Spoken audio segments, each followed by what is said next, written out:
ನಮಸ್ಕಾರ, good morning, ಶುಭೋದಯ. ನಾನು ನವಿತಾ ಜೈನ್. ಇವತ್ತು ನಾಳೆ ಬೆಂಗಳೂರಿನಲ್ಲಿ ಮೋದಿ ಮೇನಿಯಾ 34 ಕಿಲೋಮೀಟರ್ 13 ಕ್ಷೇತ್ರಗಳು ಅತಿ ದೊಡ್ಡ ರೋಡ್ ಶೋವನ್ನ ನಡೆಸಲಿದ್ದಾರೆ ಪ್ರಧಾನಿ ನರೇಂದ್ರ ಮೋದಿ. ಗುಜರಾತ್ನ ಬಳಿಕ ಇದು ಎರಡನೇ ಅತಿ ದೊಡ್ಡ ಏರ್ ಶೋ ಆಗಿದ್ದು ಈಗಾಗಲೇ ಅತಿ ದೊಡ್ಡ ರೋಡ್ ಶೋಗೆ ಸಾಕ್ಷಿ ಆಗಲಿದೆ ಬೆಂಗಳೂರು. ಇವತ್ತು ಜೆಪಿ ನಗರದಿಂದ ಮಲ್ಲೇಶ್ವರಂವರೆಗೆ ನಮೋ ರೋಡ್ ಶೋ ನಡೆಸಲಿದ್ದಾರೆ. ಒಟ್ಟು 26 ಕಿಲೋಮೀಟರ್ಗಳ ಬೃಹತ್ ರೋಡ್ ಶೋವನ್ನು ನಡೆಸಲಿದ್ದು ಬೆಳಗ್ಗೆ 10ರಿಂದ 12:30ರವರೆಗೆ ಪ್ರಧಾನಿ ನರೇಂದ್ರ ಮೋದಿ ರೋಡ್ ಶೋವನ್ನ ನಡೆಸಲಿದ್ದಾರೆ. ಮೋದಿ ರೋಡ್ ಶೋ ಹಿನ್ನೆಲೆಯಲ್ಲಿ ಕೆಲ ರಸ್ತೆಗಳಲ್ಲಿ ಸಂಚಾರದಲ್ಲಿ ಬದಲಾವಣೆಯನ್ನ ಮಾಡಲಾಗಿದೆ. ನಿರ್ಬಂಧವನ್ನ ಹೇರಲಾಗಿದೆ. ಕೆಲ ರಸ್ತೆಗಳಲ್ಲಿ ಅಲ್ಲಿ ಹೋಗೋದಕ್ಕೆ ಚಾನ್ಸೇ ಇಲ್ಲ. ಬೆಳಗ್ಗೆ 8 ಗಂಟೆಯಿಂದ 1 ಗಂಟೆವರೆಗೆ ಸಂಚಾರಕ್ಕೆ ನಿರ್ಬಂಧವನ್ನ ಹೇರಲಾಗಿದ್ದು ತುರ್ತು ವಾಹನಗಳನ್ನ ಬಿಟ್ಟು ಉಳಿದ ವಾಹನಗಳ ಸಂಚಾರಕ್ಕೆ ಅವಕಾಶ ಇಲ್ಲ. ಯಾಕಂದ್ರೆ ಪ್ರಧಾನಿ ನರೇಂದ್ರ ಮೋದಿಯವರು ಇವತ್ತು ಬೃಹತ್ ರೋಡ್ ಶೋವನ್ನ ನಡೆಸ್ತಾರೆ. ಈ ಹಿನ್ನೆಲೆಯಲ್ಲಿ ರೋಡ್ ಶೋ ನಡೆಯುವಂತಹ ಆ ಎಲ್ಲಾ ಮಾರ್ಗದುದ್ದಕ್ಕೂ ಬಿಗಿ ಭದ್ರತೆಯನ್ನ ಕೈಗೊಳ್ಳಲಾಗಿದೆ. ಪ್ರಮುಖವಾಗಿ ಆ ರೋಡ್ಗಳಲ್ಲಿ ಯಾರೂ ಕೂಡ ಸಂಚಾರ ಮಾಡುವ ಹಾಗಿಲ್ಲ. ಬಟ್ ತುರ್ತು ವಾಹನಗಳನ್ನು ಹೊರತುಪಡಿಸಿದ್ರೆ ಎಮರ್ಜೆನ್ಸಿ ಇರುವಂತಹ ಸಂದರ್ಭದಲ್ಲಿ ಅವಶ್ಯಕವಾಗಿ ಬಿಡಲೇಬೇಕಾಗುತ್ತೆ. ಅಂತಹ ವಾಹನಗಳನ್ನು ಹೊರತುಪಡಿಸಿದ್ರೆ 26 ಕಿಲೋಮೀಟರ್ ರೋಡ್ ಶೋ ಮಾಡ್ತಾರಲ್ಲ, ಆ ಎಲ್ಲ ರಸ್ತೆಗಳಲ್ಲಿ ಸಂಚಾರವನ್ನ ನಿರ್ಬಂಧಿಸಲಾಗಿದೆ. ಆ ಒಂದು ರೋಡ್ಗಳಲ್ಲಿ ಯಾರು ಸಂಚಾರವನ್ನ ಮಾಡುವ ಹಾಗೆ ಇಲ್ಲ. ಇವತ್ತು ಪ್ರಧಾನಿ ನರೇಂದ್ರ ಮೋದಿಯವರು ಬೆಂಗಳೂರಿನಲ್ಲಿ ನಡೆಸಲಿರುವಂತಹ ರೋಡ್ ಶೋ ಇದೆಯಲ್ಲ, ಇದು ಗುಜರಾತ್ನ ನಂತರ ನಡೆಸ್ತಾ ಇರುವಂತಹ ಅತಿ ದೊಡ್ಡ ಎರಡನೇ ರೋಡ್ ಶೋ ಅಂತಾನೆ ಹೇಳಲಾಗ್ತಾ ಇದೆ. ಪ್ರಧಾನಿ ನರೇಂದ್ರ ಮೋದಿಯವರು ಇವತ್ತು 26 ಕಿಲೋಮೀಟರ್ ರೋಡ್ ಶೋವನ್ನ ಮಾಡ್ತಾರೆ. ಅದೇ ರೀತಿಯಾಗಿ ನಾಳೆ 6 ಕಿಲೋಮೀಟರ್ ರೋಡ್ ಶೋವನ್ನ ನಡೆಸಲಿದ್ದಾರೆ. ಅದಕ್ಕಾಗಿ ಬೆಂಗಳೂರಿನಲ್ಲಿ ಎಲ್ಲಾ ಸಿದ್ಧತೆಗಳನ್ನ ಮಾಡಿಕೊಳ್ಳಲಾಗಿದೆ. ಇನ್ನು ಸೋಮೇಶ್ವರ ಸಭಾಭವನದಿಂದ ಆರಂಭ ಆಗುತ್ತೆ ಅವರ ರೋಡ್ ಶೋ. ಅಲ್ಲಿಂದ ಜೆಪಿ ನಗರ 5ನೇ ಹಂತ, ಜಯನಗರ 5ನೇ block, Jayanagar 4th block, south end circle, ಹೀಗೆ 26 ಕಿಲೋಮೀಟರ್ ರೋಡ್ ಶೋ ಸಾಗಲಿದೆ.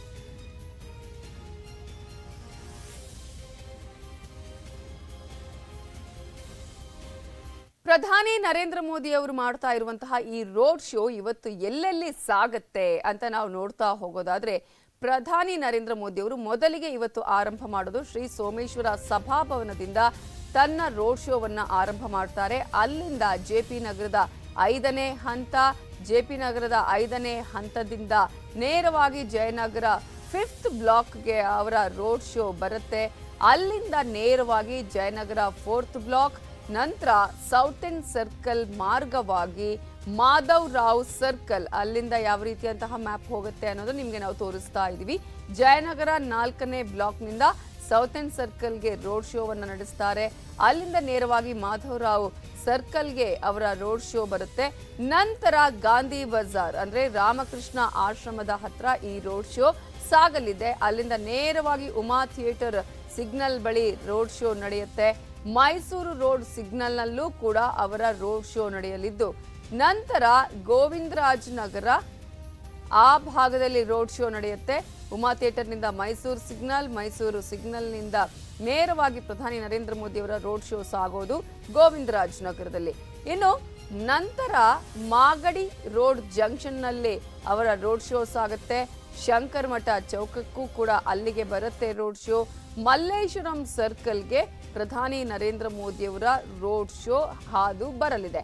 ಅಲ್ಲಿಂದ ಮಲ್ಲೇಶ್ವರಂ 18th ಕ್ರಾಸ್ ಅಂದ್ರೆ ಸಂಪಿಗೆ ರಸ್ತೆಗೆ ಅವರ ರೋಡ್ ಶೋ ಆಗಮಿಸುತ್ತೆ. ಹೀಗೆ ಅಲ್ಲಿ ಅವರ ರೋಡ್ ಶೋ ಮುಕ್ತಾಯ ಆಗತ್ತೆ. 26 ಕಿಲೋಮೀಟರ್ ವರೆಗೂ ಪ್ರಧಾನಿ ನರೇಂದ್ರ ಮೋದಿಯವರು ಇವತ್ತು ಬೃಹತ್ ರೋಡ್ ಶೋವನ್ನ ಮಾಡ್ತಾರೆ.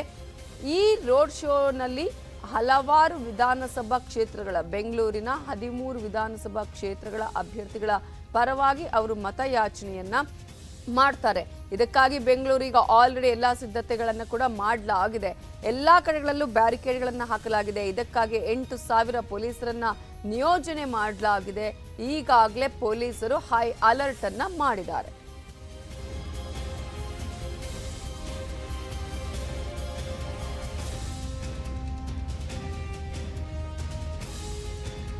ಪ್ರಧಾನಿ ನರೇಂದ್ರ ಮೋದಿ ಅವರ ಈ ಬೃಹತ್ ರೋಡ್ ಶೋಗೆ ಯಾವ ರೀತಿಯಾಗಿ ಬೆಂಗಳೂರಿನಲ್ಲಿ ಸಿದ್ಧತೆಗಳನ್ನ ಮಾಡಿಕೊಳ್ಳಲಾಗಿದೆ ಅನ್ನೋದ್ರ ಬಗ್ಗೆ ಡೀಟೇಲ್ಸ್ ಕೊಡೋದಕ್ಕೆ ನಮ್ಮ ರಿಪೋರ್ಟರ್ಸ್ ಈಗ ನೇರ ಸಂಪರ್ಕದಲ್ಲಿ ಜಾಯ್ನ್ ಆಗಿದ್ದಾರೆ. ಜೆಪಿ ನಗರದ ಬ್ರಿಗೇಡ್ ಮಿಲೇನಿಯಂನಿಂದ ಗಂಗಾಧರ್ ನೇರ ಸಂಪರ್ಕದಲ್ಲಿ ಜಾಯ್ನ್ ಆಗಿದ್ದಾರೆ. ಅದೇ ರೀತಿಯಾಗಿ ಸ್ಯಾಂಕಿ ಟ್ಯಾಂಕ್ ಮಲ್ಲೇಶ್ವರಂನಿಂದ ಶಿವಪ್ರಸಾದ್ ನೇರ ಸಂಪರ್ಕದಲ್ಲಿ ಜಾಯ್ನ್ ಆಗಿದ್ದಾರೆ. ಗಂಗಾಧರ್, ಈಗ ನಾವು ಗಮನಿಸಬಹುದು ಮೊದಲ ಪಾಯಿಂಟ್ ಅಲ್ಲಿ ನೀವು ಇದ್ದೀರಿ. ಪ್ರಧಾನಿ ನರೇಂದ್ರ ಮೋದಿ ಅವರು ಆರಂಭ ಮಾಡುವಂತಹ ರೋಡ್ ಶೋನ ಮೊದಲ ಹಂತದಲ್ಲಿ ಯಾವ ರೀತಿಯ ಸಿದ್ಧತೆಗಳನ್ನ ಮಾಡಿಕೊಳ್ಳಲಾಗಿದೆ?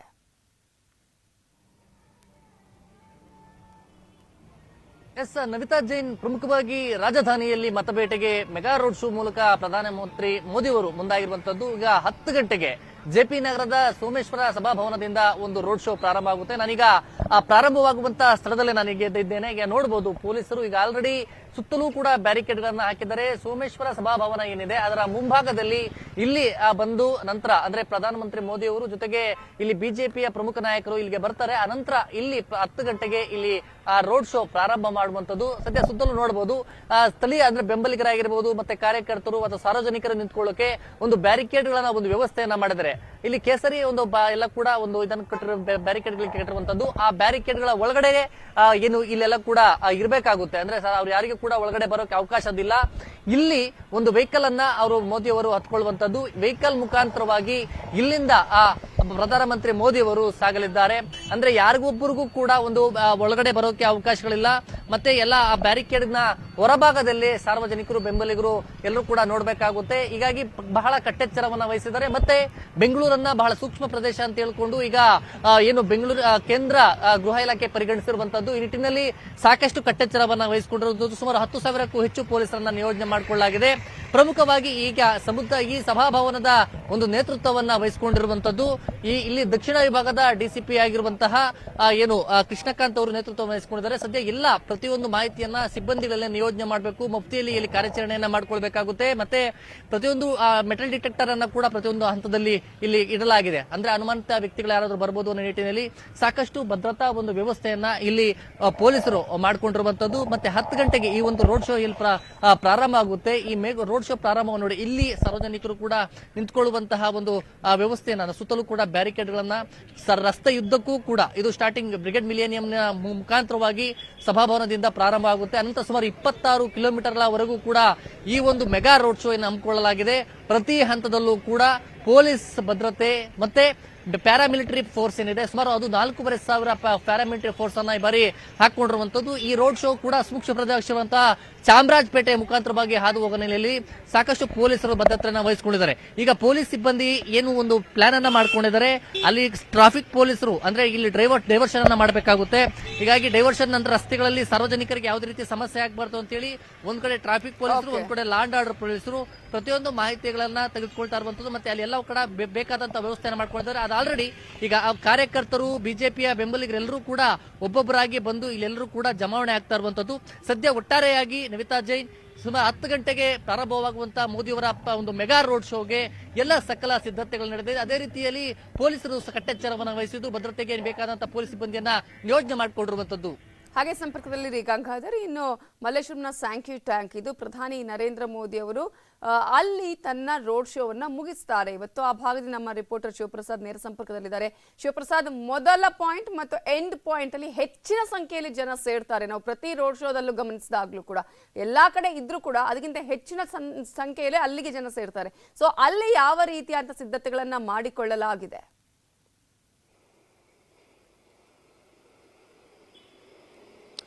ನವಿತಾ ಜೈನ್, ಏನು ಬ್ರಿಗೇಡ್ ಮಿಲೇನಿಯಂ ಇಂದ ಆರಂಭವಾಗುವಂತಹ ಮೋದಿ ಅವರ ರೋಡ್ ಶೋ ನಾನಿರುವಂತಹ ಸಂಪಿಗೆ ರಸ್ತೆ ಮಲ್ಲೇಶ್ವರಂನ ಇದೇ ಒಂದು ಸಂಪಿಗೆ ರಸ್ತೆಯಲ್ಲಿ ಈ ಒಂದು ರೋಡ್ ಶೋ ಎಂಡ್ ಆಗುತ್ತೆ. ಈಗ ಆಲ್ರೆಡಿ ನೋಡಬಹುದು ನಿನ್ನೆ ಸಂಜೆಯಿಂದಲೂ ಕೂಡ ಈ ಒಂದು ಭಾಗದಿಂದ ಗ್ರೌಂಡ್ ರಿಪೋರ್ಟ್ ಅನ್ನು ನ್ಯೂಸ್ 18 ಮಾಡ್ತಾ ಇದೆ. ನಿನ್ನೆ ಸಂಜೆಯಿಂದಲೂ ಕೂಡ ಈ ಒಂದು ರಸ್ತೆಯ ಸಂಪಿಗೆ ರಸ್ತೆಯ ಎರಡೂ ಭಾಗದಲ್ಲೂ ಕೂಡ ಸಾರ್ವಜನಿಕರಿಗೆ ಮೋದಿ ಅವರ ರೋಡ್ ಶೋನ ವೀಕ್ಷಣೆ ಮಾಡೋದಕ್ಕೆ ಅವಕಾಶವನ್ನು ಕಲ್ಪಿಸಲಾಗಿದೆ. ಈ ಒಂದು ಹಿನ್ನೆಲೆಯಲ್ಲಿ ಎರಡು ರೋಡ್ ನ ಎರಡೂ ಭಾಗಗಳಲ್ಲಿ, ಯಾಕಂದ್ರೆ ಇದು ಸಿಂಗಲ್ ರೋಡ್ ಇರುವಂತದ್ದು, ಹೀಗಾಗಿ ರೋಡ್ ರೋಡ್ನ ಎರಡೂ ಭಾಗಗಳಲ್ಲಿ ಕೂಡ ಬ್ಯಾರಿಕೇಡ್ಸ್ ಅನ್ನು ಹಾಕಿ ಸಾರ್ವಜನಿಕರು ನಿಂತು ರೋಡ್ ಶೋ ವೀಕ್ಷಣೆ ಮಾಡೋದಕ್ಕೆ ಅವಕಾಶವನ್ನ ಕಲ್ಪಿಸಲಾಗಿದೆ. 10 ಗಂಟೆಗೆ ಆರಂಭ ಆಗುವಂತ ಈ ಒಂದು ಮೋದಿ ಅವರ ರೋಡ್ ಶೋ ಸುಮಾರು 12:30ಕ್ಕೆ ಇದೇ ರಸ್ತೆಯಲ್ಲಿ ಬಂದು ಎಂಡ್ ಆಗುತ್ತೆ. ಸೊ ಕಾಡು ಮಲ್ಲೇಶ್ವರ ದೇವಸ್ಥಾನ ಇದೆಯಲ್ಲ, ಆ ದೇವಸ್ಥಾನದ ಮುಂಭಾಗದಲ್ಲಿ ಎಂಡ್ ಆಗುತ್ತೆ ಅನ್ನುವಂಥದ್ದು. ಅಥವಾ ಇಲ್ಲಿಂದ ಮುಂದೆ 18ನೇ ಕ್ರಾಸ್ ಇದೆ, ಆ ಒಂದು ಜಂಕ್ಷನ್ ಇದೆ. ಹೆಚ್ಚಿನ ಸಂಖ್ಯೆಯಲ್ಲಿ ಸಾರ್ವಜನಿಕರು ಏನಾದ್ರೂ ಕೂಡ ಹೆಚ್ಚಿನ ಸಂಖ್ಯೆಯಲ್ಲಿ ಬಂದ್ರೆ ಬಹುಶಃ ಇದು 18ನೇ ಕ್ರಾಸ್ ಏನಿದೆ, ಗೋಕಾಕ್ ಒಂದು ಚಳುವಳಿಯ ಪಾರ್ಕ್ ಏನಿದೆ, ಅಲ್ಲಿವರೆಗೂ ಹೋಗಿ ಎಂಡ್ ಆಗುವಂತ ಸಾಧ್ಯತೆಗಳು ಇರುವಂತದ್ದು. ಕಳೆದ ಬಾರಿ ಕೂಡ ಅಷ್ಟೇ ಕೊಟ್ಗೆಪಾಳ್ಯ ಜಂಕ್ಷನ್ ಅಲ್ಲಿ ಎಂಡ್ ಆಗುತ್ತೆ ಅಂತ ಹೇಳಲಾಗ್ತಾ ಇತ್ತು. ಹೆಚ್ಚಿನ ಸಂಖ್ಯೆಯಲ್ಲಿ ಜನರು ಆಗಮಿಸಿದಂತಹ ಹಿನ್ನೆಲೆಯಲ್ಲಿ ಸುಮ್ನಹಳ್ಳಿ ಜಂಕ್ಷನ್ ವರೆಗೂ ಕೂಡ ಒಂದು ರೋಡ್ ಶೋ ಸಾಗಿತ್ತು. ಅಲ್ಲಿ ಕೊನೆಯದಾಗಿ ಮೋದಿ ಅವರು ತಮ್ಮ ವಾಹನದಿಂದ ಇಳಿದು ಎಲ್ಲರತ್ತ ಕೈ ಬೀಸಿ ನಮಸ್ಕಾರವನ್ನು ಮಾಡಿ ಹೋಗಿದ್ರು. ಅದೇ ರೀತಿ ಇಲ್ಲೂ ಕೂಡ ಆಗುವಂತ ಸಾಧ್ಯತೆಗಳಿದೆ. ಈ ಒಂದು ಮಲ್ಲೇಶ್ವರಂ ಏನಿದೆ, ಈ ಸಂಪಿಗೆ ರಸ್ತೆಯಲ್ಲಿ ಇದು ಕಮರ್ಷಿಯಲ್ ಒಂದು ಏರಿಯಾ ಅಂತ ಹೇಳ್ಬೋದು. ಸಾಕಷ್ಟು ಅಂಗಡಿಗಳು, ಹೋಟೆಲ್ಗಳು, ಇತರ ಅಂಗಡಿಗಳಿದೆ. ಸೊ ಎಲ್ಲವನ್ನ ಕೂಡ ಈಗ ಆಲ್ರೆಡಿ ದೃಶ್ಯದಲ್ಲಿ ನೋಡ್ತಾ ಇದ್ದೀರಾ, ಬಂದ್ ಮಾಡಿಸಿರುವಂತದ್ದು. ಇವತ್ತು ಮಧ್ಯಾಹ್ನ 1 ಗಂಟೆವರೆಗೂ ಕೂಡ, ಅಂದ್ರೆ 12:30ಕ್ಕೆ ಈ ಒಂದು ರೋಡ್ ಶೋ ಮುಗಿಯುತ್ತೆ. 1 ಗಂಟೆ ನಂತರವಷ್ಟೇ ಇಲ್ಲಿರುವಂತಹ ಅಂಗಡಿ ಮುಂಗಟ್ಟುಗಳ ತೆರೆಯೋದಕ್ಕೆ ಮಾತ್ರ ಪರ್ಮಿಷನ್ ಅನ್ನು ಕೊಡಲಾಗಿದೆ. ಕೇವಲ ಅಗತ್ಯ ಇರುವಂತಹ ಮೆಡಿಕಲ್ ಸ್ಟೋರ್ಸ್ಗಳೇನಿದೆ, ಆಸ್ಪತ್ರೆಗಳೇನಿದೆ, ಅದನ್ನ ಮಾತ್ರ ಓಪನ್ ಮಾಡೋದಕ್ಕೆ ಅವಕಾಶವನ್ನ ಕಲ್ಪಿಸಿರುವಂತದ್ದು. ಸೊ ಒಟ್ಟಾರೆಯಾಗಿ 26 ಕಿಲೋಮೀಟರ್ಸ್ ಆಗುವಂತಹ ಈ ಒಂದು ಬೃಹತ್ ರೋಡ್ ಶೋ ಮೋದಿ ಅವರ ಜೀವನದಲ್ಲಿ ಇದು ಅತಿ ಉದ್ದದ 2ನೇ ರೋಡ್ ಶೋ. ಮೊದಲ ರೋಡ್ ಶೋ ಗುಜರಾತ್ ಅಲ್ಲಿ ಆಗಿತ್ತು. ಅದಾದ ಬಳಿಕ ಕರ್ನಾಟಕದಲ್ಲಿ, ಅದರಲ್ಲೂ ಕೂಡ ಬೆಂಗಳೂರಲ್ಲಿ ಆಗ್ತಾ ಇರುವಂತಹ ಈ ಒಂದು ರೋಡ್ ಶೋ ಅತಿ ಉದ್ದದ 2ನೇ ಮೋದಿ ಅವರ ರೋಡ್ ಶೋ ಅಂತ ಹೇಳ್ಬೋದು. ಬಹಳ ಪ್ರಮುಖವಾಗಿ ಇವತ್ತಿನ ರೋಡ್ ಶೋದಲ್ಲಿ ಮೋದಿ ಅವರ ಜೊತೆ ಯಾರು ನಿಲ್ತಾರೆ ಅಂತ, ಯಾಕೆಂದ್ರೆ ಸಾಕಷ್ಟು ರೋಡ್ ಶೋಗಳಾಗಿದೆ. ಅದರಲ್ಲಿ ಅಭ್ಯರ್ಥಿಗಳ ಬದಲಿಗೆ ಬೇರೆ ಬೇರೆ ಮುಖಂಡರುಗಳ, ಅಂದ್ರೆ ಕೆಲವೊಂದಷ್ಟು ಪ್ರಭಾವಿ ಸಮುದಾಯಗಳಾಗಿರ್ಬೋದು ಅಥವಾ ಹೆಚ್ಚು ಮತಗಳು ಯಾವ ಒಂದು ಸಮುದಾಯ ಇದೆಯಾ ಆ ಮುಖಂಡರುಗಳನ್ನು ನಿಲ್ಲಿಸುವಂತಹ ಕೆಲಸ ಕೂಡ ಆಗಿತ್ತು. ಸುಮ್ನಹಳ್ಳಿಯಲ್ಲಿ ನಡೆದಂತಹ ರೋಡ್ ಶೋ ನಲ್ಲಿ ಒಂದು ಸದಾನಂದ ಗೌಡರು ನಿಂತಿದ್ರು. ಅದೇ ರೀತಿಯಾಗಿ ಈ ಬಾರಿ ನಡೆಯುವಂತಹ ರೋಡ್ ಶೋ ನಲ್ಲಿ ಮೋದಿ ಅವರ ಜೊತೆಯಲ್ಲಿ ಅಭ್ಯರ್ಥಿಗಳನ್ನ ನಿಲ್ಲಿಸಲಾಗುತ್ತೆ. ಯಾಕಂದ್ರೆ ಅತಿ ಹೆಚ್ಚು ಕಾನ್ಸ್ಟಿಟ್ಯೂಷನ್, ಸುಮಾರು 13 ವಿಧಾನಸಭಾ ಕ್ಷೇತ್ರಗಳಲ್ಲಿ ಹಾದು ಹೋಗ್ತಾ ಇರುವಂತಹ ಹಿನ್ನೆಲೆಯಲ್ಲಿ ಮೋದಿ ಅವರ ಅಕ್ಕಪಕ್ಕದಲ್ಲಿ ಯಾರನ್ನ ರೋಡ್ ಶೋ ನಲ್ಲಿ ನಿಲ್ಲಿಸಲಾಗುತ್ತೆ ಅನ್ನುವಂತ ಪ್ರಶ್ನೆ ಕೂಡ ಇದೆ. ಇದಕ್ಕೆ ರೋಡ್ ಶೋ ಆರಂಭವಾದ ಬಳಿಕವಷ್ಟೇ ಉತ್ತರ ಸಿಗುತ್ತೆ. ಬಹಳ ಪ್ರಮುಖವಾಗಿ ಇನ್ನೊಂದೇನಂದ್ರೆ, ಈ ಅತಿ ಉದ್ದದ ರೋಡ್ ಶೋ ಆದಂತಹ ಹಿನ್ನೆಲೆಯಲ್ಲಿ ಒಂದಷ್ಟು ಸೆಲೆಬ್ರಿಟಿಗಳು ಕೂಡ ಈ ರೋಡ್ ಶೋ ನಲ್ಲಿ ಭಾಗವಹಿಸ್ತಾರೆ ಅನ್ನುವಂತಹ ಮಾಹಿತಿಯನ್ನ ಬಿಜೆಪಿಯ ಮೂಲಗಳು ತಿಳಿಸಿರುವಂತದ್ದು. Navita Jain. Okay, thank you Shivaprasad. ಹಾಗೆಯೇ ಗಂಗಾಧರ್ ವಾಗಟ ಡೀಟೇಲ್ಸ್ಗೆ. ಇನ್ನು ಮೋದಿ ರೋಡ್ ಶೋ ವೀಕ್ಷಣೆಗೆ ಬರೋರಿಗೆ ಬೆಂಗಳೂರು ಪೊಲೀಸರು ಕೆಲ ಮಾರ್ಗಸೂಚಿಗಳನ್ನ ಕೊಟ್ಟಿದ್ದಾರೆ. ಪ್ರಧಾನಿ ನರೇಂದ್ರ ಮೋದಿ ಹಾಗೂ ಸಾರ್ವಜನಿಕರ ಸುರಕ್ಷತೆಯ ದೃಷ್ಟಿಯಿಂದ ಈ ಮಾರ್ಗಸೂಚಿಗಳನ್ನು ಪಾಲನೆ ಮಾಡುವುದು ಅವಶ್ಯಕವಾಗಿದೆ. ಮಾರ್ಗಸೂಚಿಗಳು ಏನೇನು ಅಂತ ನಾವು ನೋಡ್ತಾ ಹೋಗೋದಾದ್ರೆ, ಇವತ್ತು ಮತ್ತು ನಾಳೆ ಬೆಂಗಳೂರಲ್ಲಿ ಪ್ರಧಾನಿ ನರೇಂದ್ರ ಮೋದಿ ಅವರು ರೋಡ್ ಶೋವನ್ನ ಮಾಡಿಕೊಳ್ತಾ ಇದ್ದಾರೆ. ರೋಡ್ ಶೋ ಮಾಡುವಂತಹ ಸಂದರ್ಭದಲ್ಲಿ ಪೊಲೀಸರು ಒಂದಷ್ಟು ಮಾರ್ಗಸೂಚಿಯನ್ನ ವೀಕ್ಷಕರಿಗೆ, ಅಂದ್ರೆ ಯಾರ್ಯಾರು ಜನ ಪ್ರಧಾನಿ ನರೇಂದ್ರ ಮೋದಿ ಅವರು ನೋಡೋದಕ್ಕೆ ಬರ್ತಾರಲ್ಲ ಅವರಿಗೆ ಒಂದಷ್ಟು ಮಾರ್ಗಸೂಚಿಯನ್ನ ನೀಡಲಾಗಿದೆ. ಮನೆಯ ಮೇಲೆ ಬಾಲ್ಕನಿಗಳಲ್ಲಿ ನಿಲ್ಲುವಂತಿಲ್ಲ, ರೋಡ್ ಶೋ ಮಾರ್ಗದಲ್ಲಿ ಇತರೆ ವಾಹನಗಳ ಸಂಚಾರವನ್ನ ಮಾಡುವಂತಿಲ್ಲ, ಸಾರ್ವಜನಿಕರು ಬದಲಿ ಮಾರ್ಗಗಳನ್ನ ಅನುಸರಿಸಬೇಕು, ಕಟ್ಟಡಗಳ ಪ್ರವೇಶ ಆಗಿರ್ಬೋದು, ನಿರ್ಗಮನ ಆಗಿರ್ಬೋದು ಯಾವುದಕ್ಕೂ ಅವಕಾಶ ಇಲ್ಲ, ಅಪರಿಚಿತರು ಕಟ್ಟಡಗಳಿಗೆ ಪ್ರವೇಶಿಸದಂತೆ ಕ್ರಮವನ್ನ ಕೈಗೊಳ್ಳಲಾಗಿದ್ದು, ರೋಡ್ ಶೋ ವೀಕ್ಷಿಸೋದಕ್ಕೆ ಇಚ್ಛಿಸುವವರು ನಿರ್ಧಾರ ಮಾಡಿರ್ತಾರಲ್ಲ ಸ್ಥಳಕ್ಕೆ, ಅಲ್ಲಿಗೆ ಬಂದು ಪ್ರಧಾನಿ ನರೇಂದ್ರ ಮೋದಿ ಅವರ ರೋಡ್ ಶೋವನ್ನ ನೋಡಬೇಕು, ಪೊಲೀಸರು ಮತ್ತು ಭದ್ರತಾ ಸಿಬ್ಬಂದಿಯ ಜೊತೆ ಸಹಕಾರವನ್ನ ಮಾಡಬೇಕು ಅನ್ನುವ ಮಾರ್ಗಸೂಚಿಗಳನ್ನ ಕೈಗೊಳ್ಳಲಾಗಿದೆ.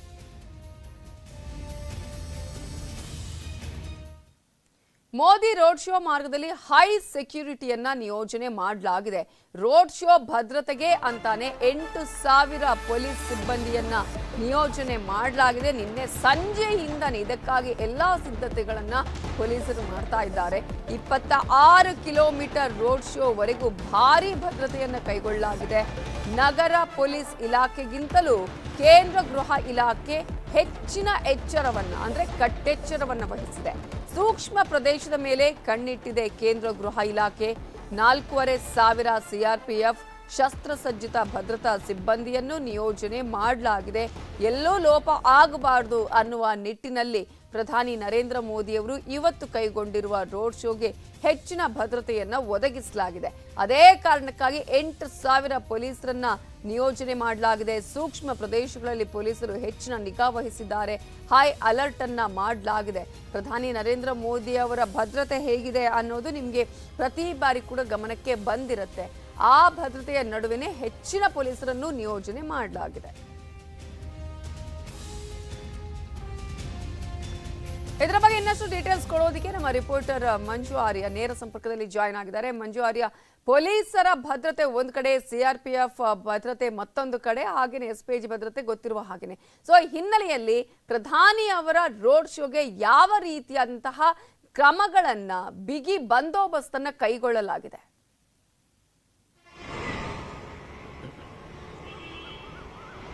ಖಂಡಿತವಾಗ್ಲೂ ನವಿತಾ, ಯಾಕಂದ್ರೆ ಇವತ್ತು ಬೆಳಿಗ್ಗೆ 10 ಗಂಟೆಗೆ ಶುರುವಾಗುವಂತ ರೋಡ್ ಶೋ ಏನಿದೆ ಇದು ಸುಮಾರು 26 ಕಿಲೋಮೀಟರ್ಸ್ ಆಗುತ್ತೆ. ದಾರಿಯುದ್ದಕ್ಕೂ ಕೂಡ ಈಗಾಗಲೇ ಪೊಲೀಸರನ್ನ ಹೆಚ್ಚಿನ ಬಂದೋಬಸ್ತ್ಗೆ ಅಂತಾನೆ ನಿಯೋಜನೆ ಮಾಡಿರುವಂತದ್ದು. ಅದರಲ್ಲೂ ನೀವು ನೋಡ್ತಾ ಇರಬಹುದು ದೃಶ್ಯದಲ್ಲಿ ಮೋದಿ ಆಗಮಿಸ್ತಾ ಇರುವಂತಹ ಹಿನ್ನೆಲೆಯಲ್ಲಿ ಪ್ರತಿಯೊಂದು ರಸ್ತೆಯಲ್ಲಿ ಕೂಡ, ಅಂದ್ರೆ ರೋಡ್ ಶೋ ಬರುವಂತಹ ರಸ್ತೆಯಲ್ಲಿ ಈಗಾಗಲೇ ಅವರ ಕಟೌಟ್ಗಳು ಕೂಡ ಅಷ್ಟೇ ರಾರಾಜಿಸ್ತಾ ಇರುವಂತದ್ದು. ಇನ್ನು ಪ್ರಮುಖವಾಗಿ ಬೆಳಿಗ್ಗೆಯಿಂದಲೇ ಪೊಲೀಸರು ಕೂಡ ಅಷ್ಟೇ ಈಗಾಗಲೇ ಫೀಲ್ಡ್ ಇಳಿದಿರುವಂತದ್ದು. ಅವರು ಕೂಡ ಅಷ್ಟೇ ವೆಹಿಕಲ್ಗಳೆಲ್ಲೂ ಕೂಡ ಅಷ್ಟೇ ಸ್ಟಾಫ್ ಆಗದ ರೀತಿಯಲ್ಲಿ ಇವಾಗ ಅವರು ಕೆಲಸವನ್ನು ಕೂಡ ಮಾಡ್ತಾ ಇದ್ದಾರೆ. ಇನ್ನು ಪ್ರಮುಖವಾಗಿ ಇದೇ ಮೊದಲ ಬಾರಿಗೆ ನರೇಂದ್ರ ಮೋದಿ ಅವರ ರೋಡ್ ಶೋ ಹಿನ್ನೆಲೆಯಲ್ಲಿ ಸುಮಾರು 8,000 ಜನ ಪೊಲೀಸರನ್ನು ಈಗಾಗಲೇ ಭದ್ರತೆಗೆ ಅಂತಾನೆ ನಿಯೋಜನೆ ಮಾಡಿರುವಂತದ್ದು. ಅದರಲ್ಲಿ ಸಂಚಾರಿ ಪೊಲೀಸರು ಕೂಡ ಅಷ್ಟೇ ಈಗಾಗಲೇ ಎಂದಿನಂತೆ ತಮ್ಮ ಕೆಲಸಗಳನ್ನು ಕೂಡ ಮಾಡ್ತಾ ಇದ್ದಾರೆ. ಜೊತೆಗೆ ಪ್ರಮುಖವಾಗಿ ಅನೌನ್ಸ್ಮೆಂಟ್ ಮಾಡ್ತಾ ಇರುವಂತದ್ದು, ಯಾಕಂದ್ರೆ 9 ಗಂಟೆ ಸುಮಾರಿಗೆ ಎಲ್ಲಾ ರಸ್ತೆಗಳು ಕೂಡ ಅಷ್ಟೇ ಕ್ಲೋಸ್ ಆಗುತ್ತೆ. ಆ ಒಂದು ಕಾರಣಕ್ಕೋಸ್ಕರ ಆಟೋಗಳಾಗಿರ್ಬೋದು ಯಾವುದೂ ಕೂಡ ಅಷ್ಟೇ ರಸ್ತೆ ಬದಿಯಲ್ಲಿ ನಿಲ್ಲಬಾರದು ಅನ್ನುವಂತ ಒಂದು ಮೈಕ್ ಅನೌನ್ಸ್ಮೆಂಟ್ ಅನ್ನು ಕೂಡ ಈಗಾಗಲೇ ಸಂಚಾರಿ ಪೊಲೀಸರು ಮಾಡ್ತಾ ಇರುವಂತದ್ದು. ಇನ್ನೊಂದು ಕಡೆಗೆ ಬ್ಯಾರಿಕೇಡಿಂಗ್, ಯಾಕಂದ್ರೆ ಪ್ರತಿಯೊಂದು ರೋಡ್ ಶೋ ಬರುವಂತಹ ಪ್ರತಿಯೊಂದು ರಸ್ತೆಯ ಎರಡೂ ಬದಿಗಳಲ್ಲಿ ಕೂಡ ಈಗಾಗಲೇ ಬ್ಯಾರಿಕೇಡ್ ಗಳನ್ನು ಹಾಕಿರುವಂತದ್ದು. ನೀವು ನೋಡ್ತಾ ಇರಬಹುದು ಕಂಪ್ಲೀಟ್ ಆಗಿ ಬೆಂಗಳೂರಿನ ಎಲ್ಲಾ ರಸ್ತೆಗಳು ಕೂಡ ಈಗಾಗಲೇ ಕೇಸರಿಮಯವಾಗಿರುವಂತದ್ದು. ಯಾಕಂದ್ರೆ ಬ್ಯಾರಿಕೇಡ್ ಅನ್ನು ಹಾಕೊಂಡ್ಬಿಟ್ಟು ಪಬ್ಲಿಕ್ ನಿಂತು ರೋಡ್ ಶೋ ವೀಕ್ಷಣೆ ಮಾಡೋದಕ್ಕೆ ಎಲ್ಲಾ ರೀತಿಯಂತ ವ್ಯವಸ್ಥೆಯನ್ನು ಕೂಡ ಈಗಾಗಲೇ ಇಲಾಖೆಯಿಂದ ಮಾಡ್ಕೊಂಡಿದ್ದಾರೆ. ಜೊತೆಗೆ ಇನ್ನು ಪ್ರಮುಖವಾಗಿ ದಾರಿಯುದ್ದಕ್ಕೂ ಕೂಡ ಅಷ್ಟೇ ಪೊಲೀಸರನ್ನು ನಿಯೋಜನೆ ಮಾಡ್ತಿರುವಂತದ್ದು.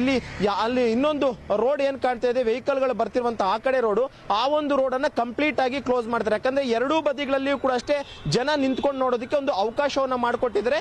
ಜೊತೆಗೆ 26 ಕಿಲೋಮೀಟರ್ಸ್ ಆಗುವಂತ ಈ ಒಂದು ರೋಡ್ ಶೋ ನಲ್ಲಿ 8,000 ಜನ ಪೊಲೀಸರನ್ನ ನಿಯೋಜನೆ ಮಾಡಿದೆ. ಜೊತೆಗೆ ಕೇಂದ್ರದ ಭದ್ರತಾ ಪಡೆಗಳು ಕೂಡ ಈಗಾಗಲೇ ನಗರಕ್ಕೆ ಆಗಮಿಸಿರುವಂತದ್ದು. ಒಟ್ಟಾರೆಯಾಗಿ ಸಿಆರ್ಪಿಎಫ್ ಆಗಿರ್ಬೋದು, ಸಿಎಫ್ ಆಗಿರ್ಬೋದು, ಹೀಗೆ 4,500ಕ್ಕೂ ಅಧಿಕ ಪೊಲೀಸರನ್ನು ಈಗಾಗಲೇ ಸೆಂಟ್ರಲ್ ಕೂಡ ಡೆಪ್ಯೂಟ್ ಮಾಡ್ಕೊಂಡಿರುವಂತದ್ದು. ಒಟ್ಟಾರೆಯಾಗಿ ಹೇಳ್ತಾ ಹೋದ್ರೆ ಸುಮಾರು 12,500ರಿಂದ 13,000 ಜನ ಪೊಲೀಸರು ಈ ಒಂದು ನರೇಂದ್ರ ಮೋದಿ ಅವರ ರೋಡ್ ಶೋಗೆ ಈಗಾಗಲೇ ಎಲ್ಲಾ ರೀತಿಯಂತ ಒಂದು ಕಣ್ಗಾಲಾಗಿರುವಂತದ್ದು. ಜೊತೆಗೆ ಆಂಬ್ಯುಲೆನ್ಸ್ ಗಳಿಗೆ ಯಾವುದೇ ರೀತಿಯಂತ ತೊಂದರೆ ಆಗದ ರೀತಿಯಲ್ಲೂ ಕೂಡ ಅಷ್ಟೇ ಈಗಾಗಲೇ ಪೊಲೀಸರು ಕೂಡ ಅಷ್ಟೇ ಕಾರ್ಯನಿರ್ವಹಿಸುವಂತೆ ಸೂಚನೆಯನ್ನು ಕೂಡ ಕೊಟ್ಟಿದ್ದಾರೆ. ಯಾಕಂದ್ರೆ ತೀರಾ ಎಮರ್ಜೆನ್ಸಿ ಇರುವಂತಹ ಸಂದರ್ಭದಲ್ಲಿ ಆ ಒಂದು ಆಂಬ್ಯುಲೆನ್ಸ್ ಅನ್ನ ಬೇರೆ ಒಂದು ರಸ್ತೆ ಮುಖಾಂತರ ಡೈವರ್ಟ್ ಮಾಡೋಗೋದಕ್ಕೆ ಎಲ್ಲಾ ರೀತಿಯಂತ ವ್ಯವಸ್ಥೆಗಳನ್ನ ಮಾಡಿ ಅಂತಾನು ಕೂಡ ಈಗಾಗಲೇ ಭದ್ರತೆಗೆ ನಿಯೋಜನೆ ಆಗಿರುವಂತಹ ಪೊಲೀಸರು ಹೇಳಿದ್ದಾರೆ.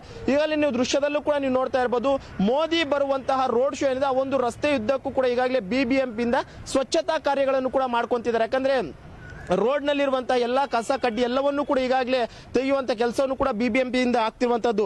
ಒಟ್ಟಾರೆ ಹೇಳೋದಾದ್ರೆ 9 ಗಂಟೆ ವೇಳೆಗೆ ಕಂಪ್ಲೀಟ್ ಆಗಿ 26 ಕಿಲೋಮೀಟರ್ ಏನೋ ರೋಡ್ ಶೋ ಹೋಗ್ತದೆ ಆ ಒಂದು ರಸ್ತೆಯನ್ನ ಕಂಪ್ಲೀಟ್ ಆಗಿ ಬ್ಲಾಕ್ ಮಾಡ್ತಾರೆ. ಅದರಲ್ಲೂ ಕೂಡ ಅಷ್ಟೇ ಈ ಒಂದು ಬೆಂಗಳೂರಿನ ಸೌತ್ ಏನಿದೆ, JP Nagar, Jayanagar, south end circle, Ramakrishna Ashram ಮತ್ತು ಚಾಮರಾಜಪೇಟೆವರೆಗೂ ಕೂಡ ಅಷ್ಟೇ 9 ಗಂಟೆಯಿಂದ ಕಂಪ್ಲೀಟ್ ಆಗಿ ಟ್ರಾಫಿಕ್ ಜಾಮ್ ಆಗುವಂತ ಸಾಧ್ಯತೆಗಳು ಹೆಚ್ಚಾಗಿ ಕಂಡು ಬರುತ್ತೆ. Navita, okay, thank you Manju Arya details. Welcome back. ಬೆಂಗಳೂರಿನಲ್ಲಿ ಪ್ರಧಾನಿ ನರೇಂದ್ರ ಮೋದಿ ಅವರ ರೋಡ್ ಶೋಗೆ ಬಂದಿರುವ ಮೋದಿಗೆ ಪ್ರಶ್ನೆಗಳ ಸರಮಾಲೆಯನ್ನೇ ಕೇಳಲಾಗಿದೆ.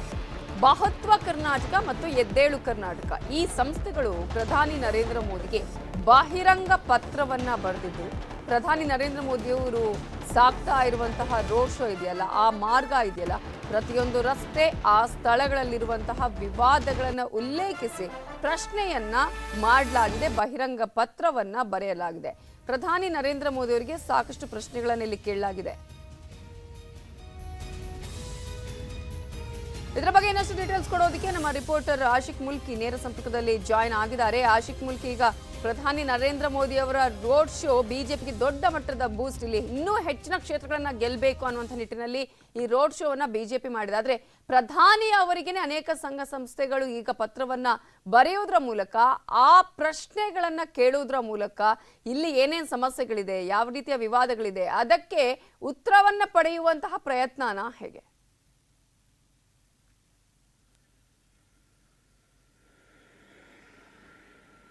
ಖಂಡಿತ ನವಿತಾ, ಪ್ರಧಾನಿ ಮೋದಿ ಅವರು ಇವತ್ತೇನು ಬಹಳ ದೊಡ್ಡ ಮಟ್ಟದ ರೋಡ್ ಶೋ ಅನ್ನ ಮಾಡ್ತಾ ಇದ್ದಾರೆ. ಇದ್ರ ಮೇಲೆ ಬಿಜೆಪಿ ವರಿಷ್ಠರಿಗೆ ಬಹಳ ದೊಡ್ಡ ನಿರೀಕ್ಷೆ ಇರುವಂತದ್ದು. ಮತ್ತಷ್ಟು ಹೆಚ್ಚಿನ ಸೀಟ್ಗಳನ್ನ ರಾಜ್ಯದ ವಿಧಾನಸಭಾ ಚುನಾವಣೆಯಲ್ಲಿ ಗೆಲ್ಲೋದಕ್ಕೆ ಒಂದು ರೋಡ್ ಶೋ ಸಹಾಯ ಮಾಡುತ್ತೆ ಅನ್ನುವಂತ ಒಂದು ಲೆಕ್ಕಾಚಾರ ಬಿಜೆಪಿ ವಲಯದ್ದು. ಆದ್ರೆ ಮೋದಿ ಬೆಂಗಳೂರಿಗೆ ಆಗಮಿಸಿ ರೋಡ್ ಶೋ ಮಾಡುವಂತ ಸಮಯದಲ್ಲೇ ಬೆಂಗಳೂರಿನ ಒಂದೆರಡು ಸಂಘ ಸಂಸ್ಥೆಗಳಿಂದ ಇದೀಗ ಬಹಿರಂಗ ಪತ್ರ ಬರೆದು ಮೋದಿಗೆ ಒಂದಿಷ್ಟು ಪ್ರಶ್ನೆಗಳನ್ನ ಕೇಳಿ ಕೇಳಿರುವಂತದ್ದು. ಬೆಂಗಳೂರಿನ ಆ ಒಂದಿಷ್ಟು ಸಮಸ್ಯೆಗಳನ್ನ ಪತ್ರದಲ್ಲಿ ಉಲ್ಲೇಖವನ್ನ ಮಾಡೋ ಮುಖಾಂತರವಾಗಿ ಇದಕ್ಕೆ ಉತ್ತರ ಕೊಡಲೇಬೇಕು ಅನ್ನುವಂತ ಪಟ್ಟನ್ನ ಸಂಘ ಸಂಸ್ಥೆಗಳು ಹಿಡಿದಿರುವಂತದ್ದು. ಬಹುತ್ವ ಕರ್ನಾಟಕ ಮತ್ತು ಎದ್ದೇಳು ಕರ್ನಾಟಕ ಅನ್ನುವಂತ ಎರಡು ಸಂಸ್ಥೆಗಳು ಈ ಒಂದು ಬಹಿರಂಗ ಪತ್ರವನ್ನ ಬರೆದಿರುವಂತದ್ದು. ಪ್ರಮುಖವಾಗಿ ಬೆಂಗಳೂರಿನಲ್ಲಿರುವಂತಹ ಜ್ವಲಂತ ಸಮಸ್ಯೆಗಳೇನಿದೆ ಇದಕ್ಕೆ ಮೋದಿ ಅವರು ಉತ್ತರ ಕೊಡಲೇಬೇಕು. ಮತ್ತೆ ಇಷ್ಟು ದೊಡ್ಡ ಮಟ್ಟದ ಒಂದು ರೋಡ್ ಶೋ ಮಾಡುವಾಗ ಸಾರ್ವಜನಿಕರಿಗೆ ಆಗುವಂತಹ ತೊಂದರೆ ಬಗ್ಗೆ ನಮ್ಮ ಪ್ರಧಾನಿಗಳಿಗೆ ಅರಿವಿಲ್ವಾ ಅನ್ನುವಂತ ಒಂದು ಬಹುಮುಖ್ಯವಾಗಿರುವಂತಹ ಪ್ರಶ್ನೆಯನ್ನು ಕೂಡ ಬಹಿರಂಗ ಪತ್ರದಲ್ಲಿ ಕೇಳಿರುವಂತದ್ದು. ಮತ್ತೆ ಇದುವರೆಗೂ ಕೂಡ ಒಂದೇ ಒಂದು ಪ್ರೆಸ್ ಮೀಟ್ ಮಾಡಿ ಜನರ ಸಮಸ್ಯೆಗಳನ್ನ ಆಲಿಸದೇ ಇರುವಂತಹ ಪ್ರಧಾನಿಗಳು ಬೆಂಗಳೂರಿಗೆ ಬಂದು ನಗರದ ಫ್ರೀಡಂ ಪಾರ್ಕ್ ನಲ್ಲಿ ಒಂದು ಪ್ರೆಸ್ ಮೀಟ್ ಮಾಡ್ತಾರಾ ಅನ್ನುವಂತ ಒಂದು ಪ್ರಶ್ನೆಯನ್ನು ಕೂಡ ಕೇಳಿದ್ದಾರೆ. ಮಳೆ ಬಂದು ಸಾಕಷ್ಟು ಕಡೆ ನೀರು ನುಗ್ಗುತ್ತೆ, ಆ ಬಡ ಜನರ ಅಹವಾಲನ್ನ ಕೇಳೋದಕ್ಕೆ ಮೋದಿ ಬರ್ತಾರಾ ಅಥವಾ ಈ ರೀತಿಯಾಗಿರುವಂತಹ ಒಂದಿಷ್ಟು ಸಮಸ್ಯೆಗಳನ್ನ ಕಾರಣಗಳನ್ನ ಪ್ರಶ್ನೆಗಳನ್ನ ಉಲ್ಲೇಖಿಸಿ ಬಹಿರಂಗ ಪತ್ರದಲ್ಲಿ ಇದೀಗ ಪ್ರಶ್ನೆಗಳನ್ನ ಕೇಳಿರುವಂತದ್ದು. ಆದ್ರೆ 26 ಕಿಲೋಮೀಟರ್ ಉದ್ದದ ಈ ಒಂದು ರೋಡ್ ಶೋ ಏನಿದೆ ಇದು ರಾಜಕೀಯ ವಲಯದಲ್ಲಿ ಬಹಳ ದೊಡ್ಡ ಮಟ್ಟದಲ್ಲಿ ಕಾಂಗ್ರೆಸ್ ಅದೇ ರೀತಿ ಜೆಡಿಎಸ್ಗೆ ಒಂದು ಈಗ ಕಗ್ಗಂಟಾಗಿರುವಂತದ್ದು. ಇನ್ನೇನು ಕೆಲವೇ ಹೊತ್ತಿನಲ್ಲಿ ಈ ಒಂದು ರೋಡ್ ಶೋ ಕೂಡ ಶುರುವಾಗುತ್ತೆ. Navita, okay, thank you Ashik Mulki ಡೀಟೇಲ್ಸ್ಗೆ. Welcome back. ವಾಣಿಜ್ಯ ನಗರಿ ಹುಬ್ಬಳ್ಳಿಗೆ ಇವತ್ತು ಕಾಂಗ್ರೆಸ್ನ ಅಧಿನಾಯಕಿ ಸೋನಿಯಾ ಗಾಂಧಿ ಹಾಗೆಯೇ ರಾಹುಲ್ ಗಾಂಧಿ ಭೇಟಿ ಕೊಡ್ತಿದ್ದಾರೆ. ಹುಬ್ಬಳ್ಳಿ ಧಾರವಾಡ ಪೂರ್ವ ಕ್ಷೇತ್ರದಲ್ಲಿ ಬಹಿರಂಗ ಸಭೆಯನ್ನ ಆಯೋಜನೆ ಮಾಡಲಾಗಿದೆ. ಹುಬ್ಬಳ್ಳಿಯ ಸೆಟಲ್ಮೆಂಟ್ನ ಹಾಕಿ ಗ್ರೌಂಡ್ನಲ್ಲಿ ಕಾರ್ಯಕ್ರಮ ನಡೆಯಲಿದೆ. ಇವತ್ತು ಸಂಜೆ 6 ಗಂಟೆಗೆ ಸಮಾವೇಶ ನಡೆಯಲಿದ್ದು ಎಐಸಿಸಿ ಅಧ್ಯಕ್ಷ ಮಲ್ಲಿಕಾರ್ಜುನ ಖರ್ಗೆ ಹಾಗೆಯೇ ಇತರರು ಭಾಗಿಯಾಗಲಿದ್ದಾರೆ. ಬಹಿರಂಗ ಸಭೆಗೆ ಈಗಾಗಲೇ ಭರದ ಸಿದ್ಧತೆಗಳು ನಡೀತಾ ಇದ್ದು ಸೋನಿಯಾ ಗಾಂಧಿ ಕರ್ನಾಟಕದಲ್ಲಿ ಭಾಗಿಯಾಗ್ತಾ ಇರುವಂತಹ ಏಕೈಕ ಪ್ರಚಾರ ಸಭೆ ಇದಾಗಿದೆ. ಉತ್ತರ ಪ್ರದೇಶ ಮುಖ್ಯಮಂತ್ರಿ ಯೋಗಿ ಆದಿತ್ಯನಾಥ್ ಇವತ್ತು ದಕ್ಷಿಣ ಕನ್ನಡ ಜಿಲ್ಲೆಯ ಪುತ್ತೂರಿನಲ್ಲಿ ರೋಡ್ ಶೋ ನಡೆಸಲಿದ್ದಾರೆ. ಪುತ್ತೂರು ವಿಧಾನಸಭಾ ಕ್ಷೇತ್ರದ ಬಿಜೆಪಿ ಅಭ್ಯರ್ಥಿ ಆಶಾ ತಿಮ್ಮಪ್ಪ ಪರ ಯುಪಿ ಸಿಎಂ ಯೋಗಿ ಮತಯಾಚಿಸಲಿದ್ದಾರೆ. ಇವತ್ತು ಯೋಗಿ ಆದಿತ್ಯನಾಥ್ ರೋಡ್ ಶೋ ನಡೆಸಲಿದ್ದು ರೋಡ್ ಶೋನಲ್ಲಿ 15 ರಿಂದ 20 ಸಾವಿರ ಜನ ಸೇರಲಿದ್ದಾರೆ. ಇವಿಷ್ಟು ಈ ಹೊತ್ತಿನ ಪ್ರಮುಖ ಸುದ್ದಿ. ನೋಡ್ತಾ ಇರಿ ನ್ಯೂಸ್ 18, ಜಾಲ ನಮ್ಮದು, ಬಲ ನಿಮ್ಮದು.